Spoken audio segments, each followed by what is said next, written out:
Hi, this is Miss Andrea, and I'm here at EcoStation at the Children's Museum of Houston. And I'm bringing you a project today. This week was, Earth Day was in this week, and so I wanted to bring you a project about 10 easy ways you can help the environment.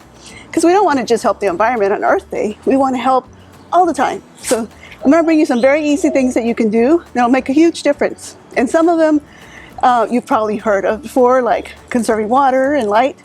But some of them may be new to you. It may be things that you're doing that you're trying to help, but if you don't do them right, they end up hurting the environment. So I'm going to tackle the hardest one first, which is balloons. When you do a balloon release in the, and it's a very sensitive thing because it's very sentimental to people. They'll release balloons during memorials and things like that. But what happens is when the balloons deflate, they go up into the sky and they deflate. Then animals mistake it for food. Sometimes they'll try to eat it, lands in trees. The strings are particularly hazardous to birds. If a bird gets caught in a string like this, they could damage their legs. It could get caught around their necks. It's a really damaging thing to do balloon releases. What could you do instead? Of course, I have an alternative for you. You could do bubbles. On another video that I have, I showed how to make bubble solution out of soap and corn syrup, or soap and glycerin. You can make really strong bubbles and make big bubble wands, or give everybody bubble wands. And can you imagine all the bubbles going up into the sky? And they dissipate and they don't hurt the birds, as long as you're not doing it by water. So that's number one.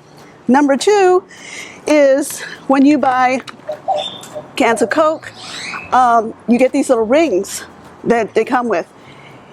If you will, before you throw them in the trash, cut them.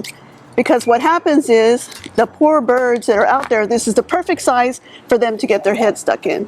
And so the same thing, this kind of waste might end up in waterways. Animals will get stuck in it. So if you will just clip them so that there are no holes, no places where a bird could actually get stuck. So this is something very simple. It takes a couple of seconds. When you're finished with your last can and you're going to throw this away, just clip it. Another thing that has happened now is that birds are getting caught in mass. So when you throw your mask away, you can just tear it off, or you can come and clip it also. So clip the end so that animals don't get stuck in them, because this is something that scientists are now seeing. So that's the second thing. Easy stuff. Third thing is, I know you think you might be helping if you're putting bread out for birds. It's very detrimental to birds to put bread out. If you put bread out for them, they'll get full on it. It's not nutritious, and they won't be able to eat the stuff that they do need. Plus, it will cause problems with their system, because they're not meant to be eating processed food like this. So it's a nice thought, but try not to put out bread for birds. Next,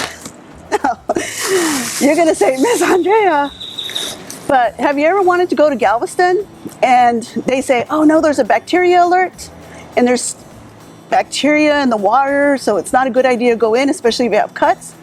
You could lose a limb from it. You could sometimes people die from getting those kind of infections if they have open wounds. And it's not meaning to scare you, but those are the things that we have some control over. Because where does that stuff come from? Some of it comes from nature, right? But some of it comes from us, and some of it comes from not picking up our dog poop. Don't worry, this is not real dog poop. If we don't pick up our dog poop, it gets into the bayous, it gets into the rivers, and it goes out to Galveston Bay. So I'm going to show you a real easy way to do this. There's your dog. He's done his business. You take your little bag. You don't even have to touch it. You just whoop, and you're done, right?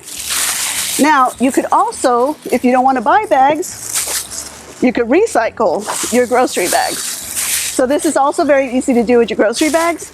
Grab it, shoop, wrap it up, knot it up, and throw it in the trash. Very, very easy. What it'll keep from happening is this waste going into our waterways. The other thing is it breaks down and uses a lot of oxygen. Then it takes oxygen away from the animals that need it in the water. Plus, if you don't pick up dog poop, it gets into the ground, and if anybody's walking barefoot on it, they could get worms from it. So you have to be very, very careful. It takes just a few minutes. And actually, I think Houston has a law where you have to pick up your dog poop when you're in a public space. So if you go to a park and your dog poops, you could get a ticket if you don't pick it up. But let's do the right thing. Okay, next, you go to the grocery store and you get all these bags, and there's lots of uses for them, but there's more bags than you have uses for. If you can, try to use a reusable bag. Take your reusable bag to the grocery store, and that way you don't have to use the plastic bags that they have there. If your parents keep them in the trunk of their car, you can just grab them, and when you're at the grocery checkout, they just put them in here. They don't have to use the plastic bags, and when you get home and empty them, you can put them back in the car, ready for the next use. This is something that is really, really valuable. Next are light bulbs. So the light bulbs that of old, the incandescent light bulbs, they use a lot of energy, not just for light, but they also give off a lot of heat. They're very inefficient. So nowadays we have the LED lights. These are super good. If you can even touch usually an LED light after it's been on, because it's giving out very little heat. Don't do it after it's been on for a while though, because by that time it's gotten pretty hot. It also will last longer. So I would not suggest going through your house and taking out all the light bulbs you have and putting these in. As the light bulb goes out at your house, you can replace it with one of these. And after a while, you'll be able to replace all of them. And these last so much longer, they're so much more efficient, and in the long run, they're a lot cheaper. So you'll also be saving money. The next one is, I've seen where people will put out stuff for birds to make nests, and the intent is really great. It's hard for birds to find nesting material, especially in an urban area where a lot of the natural areas where they go to collect stuff for their nests is gone. But you need to be careful also about what you're putting in it. I've seen where people say put lint from the dryer. That's not a good idea because it has chemicals in it, especially if you use dryer sheets, and the chemicals are not good for the birds. It's not a good idea to put anything that's like string or yarn, and the reason is for the same reason that we have with the balloons. This stuff can get stuck around the legs of the birds and cut off their circulation. So it's a good idea to help birds with their nesting material, but it's better to use natural stuff like twigs and leaves and grass. And they do like longer pieces, like long grass. Just make sure that you're not treating your lawn with chemicals. If so, you probably don't want to use that grass. So there are things that we can do to help birds, but we want to make sure that we're doing it in the right way. The last ones I have, you probably have heard of before, which is conserve water. When you are brushing your teeth at night, if your water is running while you're brushing, that is collecting a lot of water that just goes to waste. If you want to check it, you can collect the water as you brush your teeth and see how much water goes down the drain in that time. And then count that how many times you brush your teeth. If you brush your teeth twice or 3 times a day, imagine how much water is being wasted. Multiply that times a week, multiply that times a month, multiply that times a year. It's a lot of water. So very simple thing you can do. Turn off that water faucet while you're brushing your teeth, and then just turn it back on when you're ready for it again. You save a lot of water. Another easy one is to turn off the lights when you're not in the room. There's no reason for lights to be on if somebody's not in there.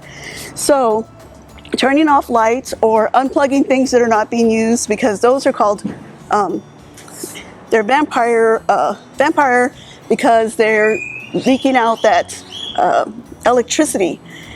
Even though they're off, the electricity is still coming through. And so it's using electricity that's not really needed. Another thing you can do is to reuse and recycle. Now, I don't need to really show you an example of that because there are lots and lots of examples and you know them already. If you've seen any of my videos, I do a lot of recycle projects. There's a lot of things out there that still have use, and you can get as many uses out of them as you can. And this really does help because it keeps the stuff out of the dump, and it helps all of the animals that are out there. So I hope you guys can use some of these tips. They're very, very easy and they make a huge impact. And I would like to thank the Strike Foundation, who is the funder for this project today. Thank you, Strike. And this is Miss Andrea signing out.